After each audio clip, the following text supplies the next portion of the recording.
if you're looking for buttercream, and apparently the smoothest buttercream you'll ever find, we are just about to make that. Except I've never made this buttercream. I haven't. It's a first try for me. And that's not unusual because as a baker, I am used to trying to seek things out, and in research, new information pops out to me. So the subject of buttercream is not new to me at all. But sometimes I'm surprised by technique, information about buttercream that is available online that piques my interest. And this one is actually a little bit interesting. I was doom scrolling one of these days and up popped this buttercream recipe. And normally when I find a recipe like that that has a lot to offer, I dive deep in the comment section just to validate my thoughts and to be sure that this is actually selling what it really says. And I look for actual people reviews, like people's experience of using the buttercream. And I know, yeah, you can't trust that all the time, but there is just all I'm saying is the comment section seemed right. Okay, so to kind of validate my own bias and to confirm what I'm thinking, but also to give you something, especially if you're a beginner who is looking for buttercream that is smooth. It promises to be very smooth. That is the selling point of this buttercream. But you know, smooth is not the only thing, but I will have it. If you're looking for buttercream, you want it to be stable, you want it to be easy to make. And I'll go back on my own words. You can't find one buttercream that does everything and anything for you. If you want an easy buttercream, it probably will come out too sweet and gritty. And if you have buttercream that is smooth and great to eat, it is not easy to make. Italian buttercream, hello. So I think I'm going to stop waffling on, and I'm going to post the recipe details because I did it for you, my dear. I did it. I went, I found the information, and the creator was really very kind.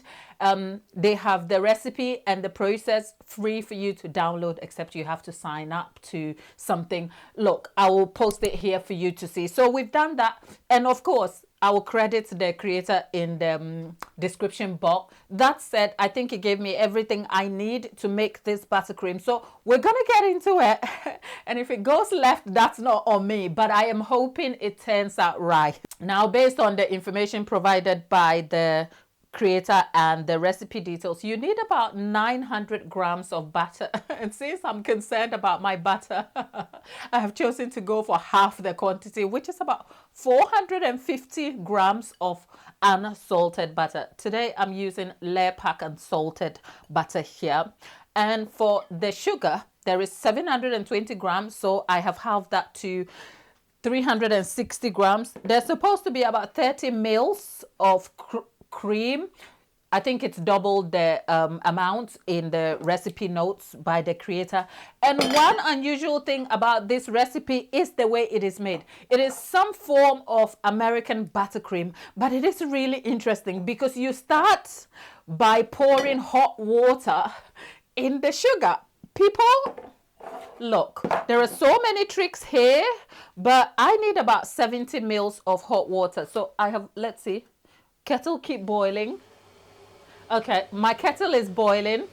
Let me grab my scale and then we can get some water.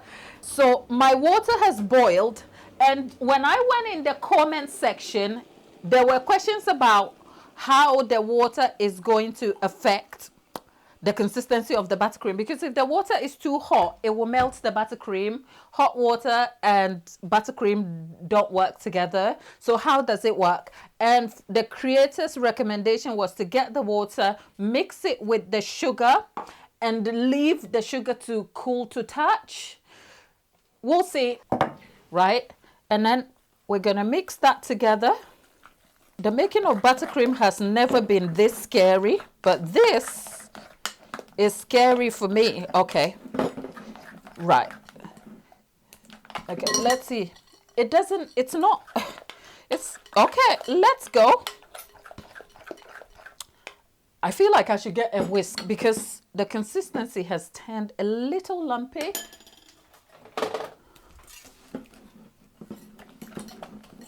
Wow. Okay. Whew. I really didn't want to color my intention and thoughts about it at all. So I don't know what this is all about. Maybe another time we can come and sit down and talk about it. But I was thinking about, I'll tell you what inspired my intention about this buttercream. Most beginners we are looking for great buttercream that is easy to make. And I will die on the heel of there is no buttercream that solves all problems except for the one that you understand, one that is easily adaptable in such a way that you can tweak it quickly, make it work. And with all the problems that are associated with American buttercream, I will tell you American buttercream is still a go-to if you're a beginner, because grainy, yeah, I'll have grainy for ease and efficiency and stability, right? So well, I guess this is some version if you like, but let's see. It's like it looks gunky over here and it's cool to touch. Let me go for a spoon just so that I will know that I've got this right. Okay, it's not as bad. So I'm going to set that aside and then we're going to do the butter. Okay. Now the butter says soft butter. Today it's a bit warm out here in England.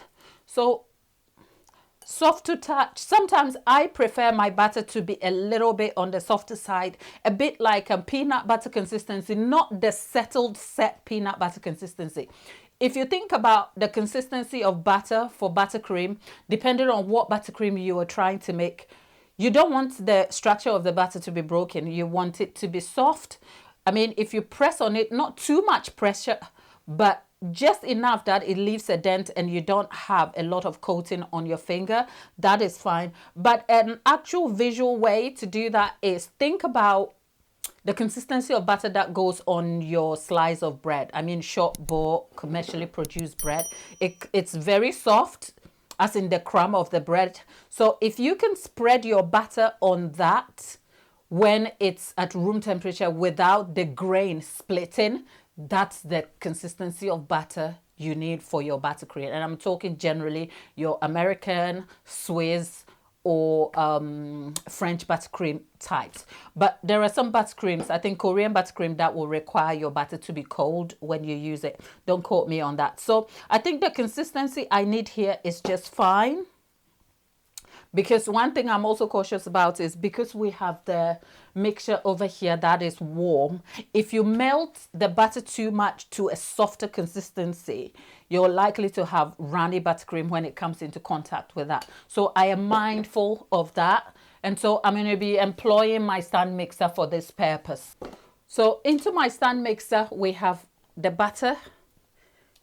Because the butter is not super soft, I'm going to have to cream it for a little while. If you've been here for a minute, you'll know that most of the time when I'm making buttercream, I'm talking about timing for the creaming, because the timing is important for you to actually observe and also have some consistency in your results. This didn't say the exact time that you need, so I'm going to go with my instincts and knowledge about the consistency of butter when it's whipped. You want it to be fluffy and pale and increased in volume.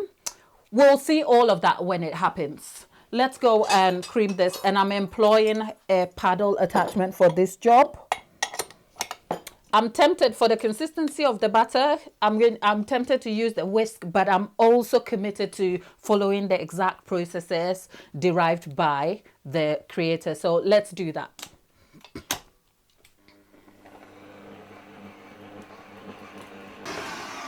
4 minutes and 30 seconds. Well, that is a bit precise. Yeah, that's because I set an alarm just so that I will understand how much time we need to kind of inform you. But that is not what is recommended. So let's have a look at the consistency of the butter here. It has definitely seen some change. Change from the yellow lump of fat that was thrown in the mixer. And what we have now is a soft off-white kind of consistency. Now, do I go a bit more or should I leave it? It will depend on what we are looking at in terms of our sugar. Let's have a look at the sugar again. And it's cool to touch. It's very glaze-like if you like. This is the sort of glaze you will probably pour on your donut, as in Krispy Kreme donuts comes to mind, that sort of thing. But to be on the safe side, because what I also don't want to do is to introduce that too early. So I don't know. I'm going to let it go for 2 minutes and then we'll add the sugar. I mean, we'll see. We'll see. Because creator doesn't say, she says whip it till it's light. So let's go.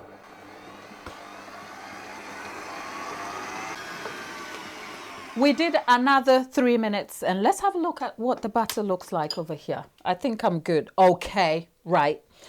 The consistency of the batter should scrape easily away from the bowl if you're using a silicone scraper, and you shouldn't have, yeah, it happens. You shouldn't have to apply too much pressure on it. And so, yeah, I would settle for this. A few things to note. Before the glaze goes in, it has to be poured slowly. That is so that it can mix into the batter better, okay? Do I even need this? Okay, I'm going to leave this over here. You know what? It's one of those days. So we're going to start slow. Okay, let's increase that. Okay, I'm literally just trickling the sugar into that. If I have any worry for the amount of sugar and butter, I'm thinking we are going to have a very buttery buttercream, which is not a bad thing depending on where you stand on butter. Okay, I think all of that has gone in now. It's all gone now. Let's raise this a little bit. Now let's stop this, have a look at what's happening in there, and then I'm going to taste it.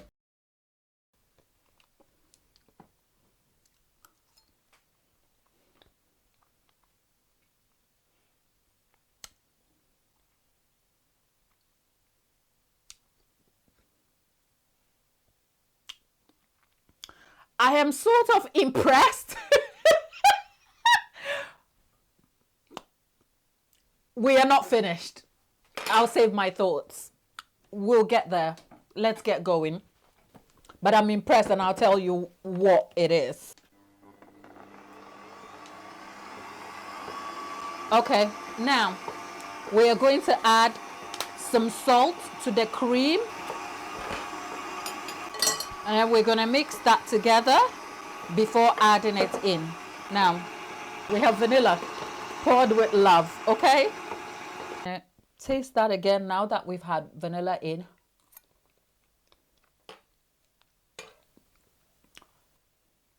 There's a coolness to it and a smooth feel to it. The butter comes through though. It's still buttercream. And so if we're going to think about it as American buttercream, because it's sugar and butter, the grit and the grainy texture of American buttercream is not what I feel, but it's also not the smooth, great tasting mouthfeel of either Swiss or Italian. It is closer to Russian buttercream without the aftertaste of the milk. I don't know. If you've come across this buttercream and you can agree or disagree, let me hear it. But right now, to kind of bring it all together and to smooth it out, the creator suggests you leave it on slow to kind of like smooth out. But we don't have the cream in it yet though.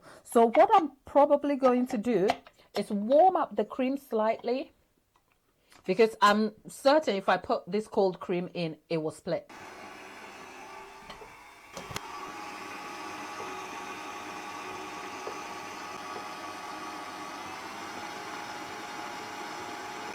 Right, I let it go for a full 2 minutes, and here's what we have. Let's scrape that back in. I like the consistency of this because it seems like it's come together now. Right, let's go have a taste.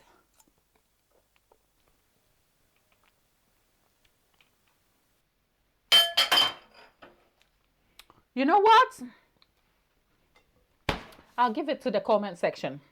Here's my honest opinion. if you've tasted Italian or Swiss buttercream, it's almost like you know better. On the spectrum of great tasting, this ain't it. Okay? However,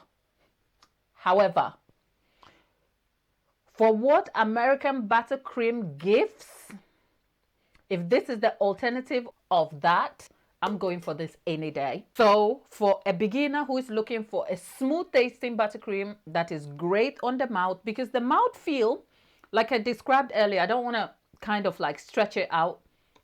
It's giving the smooth and cool feel of Italian and Swiss because of the buttery mouthfeel. Remember the ratio of butter to sugar. The butter is a little more than the sugar here. So I can definitely appreciate the butter. But if you're used to the overly sweet grit mouthfeel of American buttercream, this might not be for you. However, I don't know if adding 100 grams of the sugar at this point would kind of balance out the butter. I don't know. What I do know though is that whilst I'm not going to kind of give it a thumbs down, because food and taste is very, very subjective. Okay, food and taste is very subjective. I've always compared it to, have you ever been recommended a burger joint that everybody thinks is amazing, and then you go there and you're like, meh. So my opinion here is not set in it's not great. No, it's set in nuance, that I like a certain type of buttercream, and so for that, this ain't it for me. And I feel like if I was given this buttercream, I would have a tendency to kind of go play with it, tweak it so that it will match what my needs, taste, and preferences about buttercream specifically is. However, for what buttercream does, this isn't a bad buttercream at all. The mouthfeel is great. The texture is smooth. After adding the cream and the salt, there is balance. So if a beginner is looking for a type of buttercream that works, this might just be it. So will I recommend it for beginners? Definitely. But there is just something about it. And the buttercream is not just on its taste. Taste is just one part, which is greatly subjective. The other criteria for judging buttercream is stability, use, and how polished it can appear on your cake. So perhaps in the next video, let's come back and I will be piping this on a cupcake, seeing how it holds. And I may just attempt to cover a cake with it and